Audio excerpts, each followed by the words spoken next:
Hello, everyone. So today we're going to look at templating. Whether you're a mix engineer or producer, templating is incredibly helpful to basically let you get to the creative side of things instead of spending so much time on all of the nuts and bolts, routing, color coding, all those things. So let's jump in. So I'm going to go ahead and get this going. I'm in Pro Tools.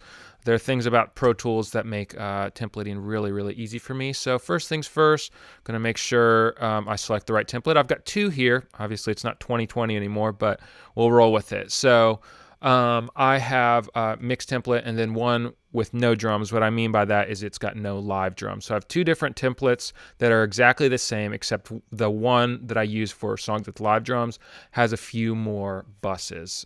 So we're going to do the no drums one because I'm setting up a mix that does not have any live drums in it. So we'll use that one. So I know for a fact that this is the sample rate is 48, and I have an IO template set up specifically corresponding to my mix templates. So I'm going to recall that. So we're going to create this.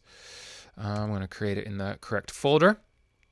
And as this is going, just a few thoughts. So the way I try to think about templates is I just try to notice when am I doing repetitive motions as I'm setting up a mix or as I'm mixing. If I'm doing the same thing over and over in every mix, whether it's when I'm setting things up or if I'm mixing, I try to template those things or automate them. And so I'm using, the way I'm doing things with my template is I'm using both a session template corresponding with track presets, and I'll show you why that's really, really helpful. Another thought for this, when I brought up the whole thought of like every time I see myself doing the same thing over and over again, I think, how can I automate this? One huge way to speed up your workflow is to overwrite your default presets so that when you pull a plugin up, it's set up in a way that makes the most sense to how you use it. So there are plugins where I'm trying to think of an example. For Valhalla Vintage Verb, for instance, I would find myself always starting on the 80s mode instead of the 70s mode. So what do? I set it like that and then save it, overwrite it as a new default. So just a thought. So we're in the template here. One thing you're going to notice is that there are no audio tracks here. It's all buses. They're already color coded. All of our buses are color coded. Everything's routed already, and you'll see plugins on here. So I'm going to kind of go from the top down to kind of show you how I think about this. So I've got everything that's black is a bus or a subgroup. It's kind of for the major food groups of the mix, the instruments, and so I've got drums, loops, effects, those sorts of things, guitar, bass, so on and so forth.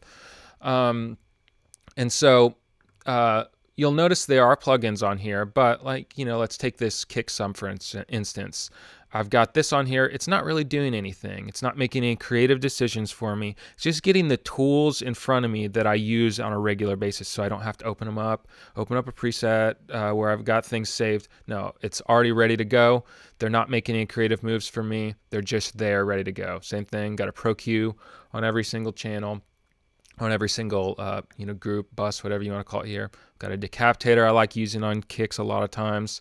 I've already got a kick side chain set up, ready to go. So I'm not having to do those every single time. It's there if I need it. So, we've got all of our routing named, and so, I've got my drum subgroup. Again, I've got some plugins here that are bypassed.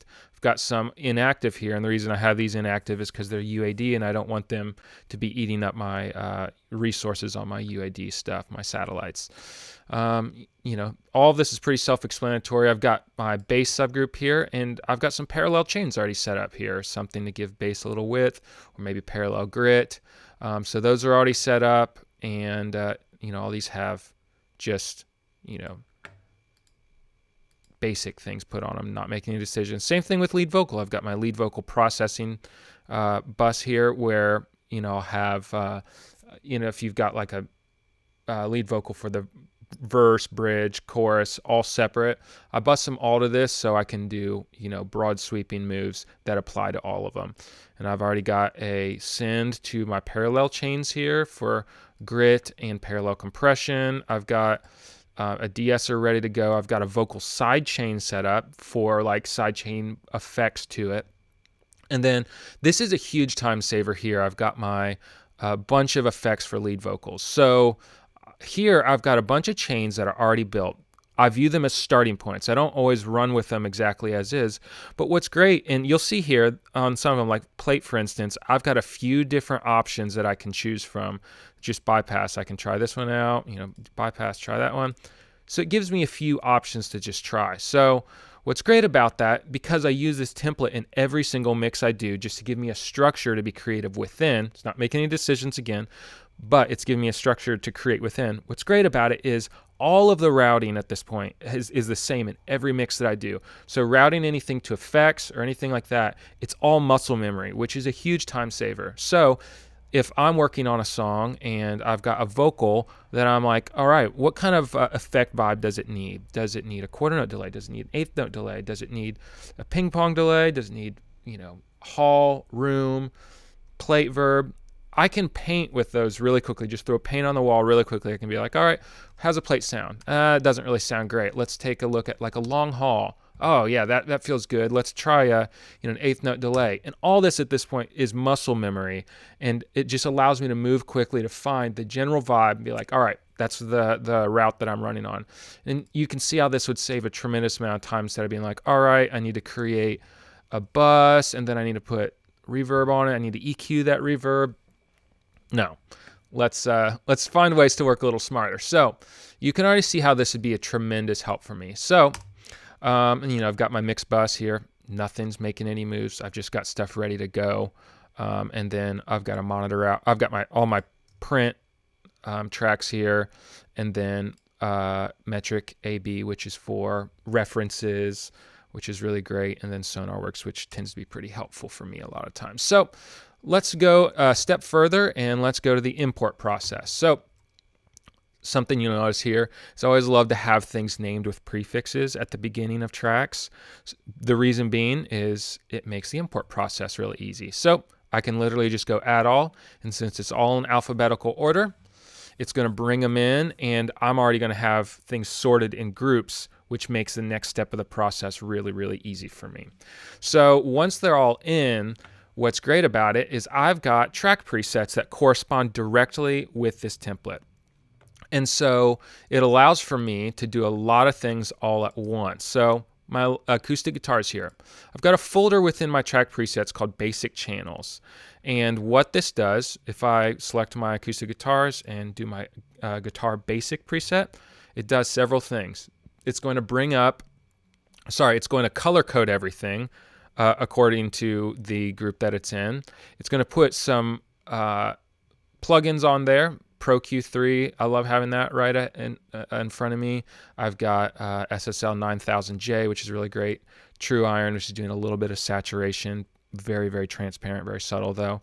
But the point is these are plugins that I love to use regularly on this group or this type of track, on acoustic guitar or guitars. So it's color coding, it's instantiating some plugins, it's routing to the correct group or the correct bus, and it's also creating a group down here for everything within there. So, but I like to have it set up to where when I recall the track preset, that group is not enabled, so I don't have to go down there and disable it if I need to. So I'll just drag that up to its appropriate place, and then for me, I like within groups, I like to be able to organize things by moment of entry. Super helpful for me. So at this point, I'll literally just go through and recall track presets for every single category. It's going to color code it. It's going to create a group. It's going to put some plugins that are uniquely useful for that track type. Again, not making any decisions for me, just putting the tools in front of me so they're ready to go.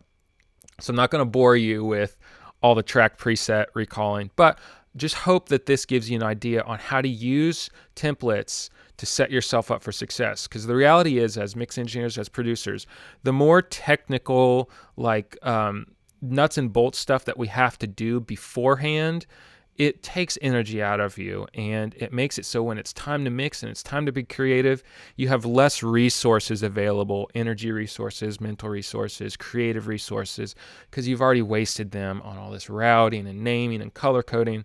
So I just try to think, how can I take the things that I do all the time and automate them, turn them into a template so that I don't have to do those non-creative things all the time, but can focus fully on engaging with the music and being creative. And something I always like to do too is I'm always updating my template. I have a notepad that I constantly have, things that I want to change, adjust, and I'll update it regularly. But hopefully that gives you some good ideas on how to approach templating for your mixing and your producing.